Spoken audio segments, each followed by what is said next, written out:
நேற்று போட்ட மினி விலாகில் இந்த மாதிரி ஒரு நெகட்டிவ் கமெண்ட் வந்திருந்தது, நான் ஷேர் பண்ணியிருந்தேன். அதை பார்த்துட்டு நிறைய பேர் எனக்கு கமெண்ட் பண்ணியிருந்தாங்க, அக்கா இது உங்களோட வாய்ஸு, உங்களோட வீடியோ, நீங்கள் பாட்டுக்கு பண்ணுங்கள், ஹாப்பியாக இருங்க, எதுவும் யோசிக்காதீங்க, நீங்கள் பாட்டுக்கு வீடியோஸ் போடுங்கக்கா அப்படின்னு நிறைய பேர் மெசேஜ் பண்ணியிருந்தாங்க. அவங்க எல்லாத்துக்கும் ரொம்ப ரொம்ப தேங்க்ஸ். நான் இதை எதிர்பார்க்கவே இல்லை.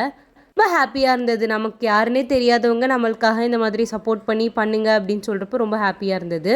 இன்றைக்கி மார்னிங் எழுந்து வரும்போது லைட்டாக மண் வாசனையோடு இருந்தது. நான் கூட நேற்று நைட்டு மழை பெஞ்சிருக்கும் அப்படின்னு நினச்சிட்டு விட்டுட்டேன். ஆனால் கொஞ்ச நேரம் கழிச்சு ஒரு 9 o'clock இருக்கும், மழை லைட்டாக தூர ஆரம்பிச்சது. கிளைமேட் அப்படியே மாறிடுச்சு. கொஞ்ச நேரத்துக்கு முன்னாடியே கிளைமேட் இந்த மாதிரி இருந்திருந்தது அப்படின்னா ஏதாவது சிக்கன் எடுத்துகிட்டு வந்து பிரியாணி அது பண்ணி சாப்பிட்ருக்கலாம். ஆனால் பிரேக்ஃபாஸ்ட்லாம் சாப்பிடும் போது இந்த மாதிரி கிளைமேட் மாறிச்சு. அதனால் இன்றைக்கி மார்னிங் என்னென்னா நல்லா கிறிஸ்பியான தோசை பண்ணியிருந்தேன். இது கூடவே வந்துட்டு சைட் டிஷ்ஷாக நல்லா தக்காளி வெங்காயம் பச்சை மிளகாலாம் போட்டு நல்லா காரசாரமாக இது எங்கள் வீட்டில் வந்து தக்காளி வணக்கிறதுன்னு சொல்லுவாங்க. ஸோ அதுதான் பண்ணியிருந்தேன். இதோட ரெசிபி நான் ஷேர் பண்ணியிருக்கேன், மறக்காமல் ட்ரை பண்ணி பாருங்கள். இது கோதுமை தோசை சப்பாத்திக்கெலாம் செம்ம டேஸ்ட்டாக இருக்கும். அதே மாதிரி தோசைக்கு நல்லாயிருக்கும்.